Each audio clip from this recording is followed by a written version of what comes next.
એલા દીપકભાઈ છે ઘરે? એલા આવો સંધુભાઈ આવો, કે દુનો તમારી રાહ જોતો હતો. એલા હમણાં કામ જ એટલું આવી ગયું છે ને વાત જ ન પૂછો. એવું છે અમને? તઈ લાવો લ્યો ટીવી. લ્યો. હા હા, બહુ જૂનું ટીવી લાગે. હું અલંગનું ટીવી છે. અલંગ ટીવી હારીને ટકા વસ્તુ ક્યાંય ન મળે હો. હું અલંગનું ટીવી જ વાપરતો, પણ નવા સ્માર્ટ ટીવી નીકળ્યા ને એટલે મેં ટીવી વેચી માંડ્યું. તમે હવે સ્માર્ટ ટીવી લઈ લો. બસ થોડોક ટાઈમમાં લઈ જ લેવું છે. હું દીપકભાઈ કોઈના ઘરે ટીવી રિપેરિંગ કરવા જાતો જ નથી, બધાને દુકાને જ બોલાવી લો. પણ આ તો તમારે ને મારે ઘર જેવો સંબંધ રહો ને, એટલે તમારા ઘરે આવ્યો. દીપકભાઈ થોડીક ચા મેકાઈ દેજો ને. એ હા, આ શું છે?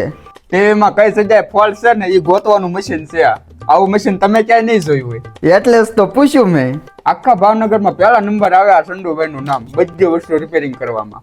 દીપકભાઈ આનું ટ્રાન્ઝેક્ટર બળી ગયું છે અને હવે આ ક્યાંય મળશે નહીં, કારણ કે આ બહુ જૂનું ટીવી છે અને જૂના ટીવીની બધી વસ્તુ મળતી બંધ થઈ ગઈ. તો હવે એક કામ કરો, આને આપણી દુકાને મૂકી જાઓ. કોકના જૂના ટીવી આવશે ને રિપેરિંગ કરવામાં તો એનામાંથી ટ્રાન્ઝેક્ટર કાઢીને તમારી ટીવીમાં નાખી દે.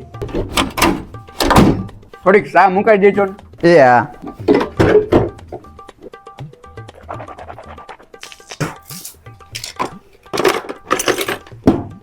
લાવો લ્યો ચા આવવા દો.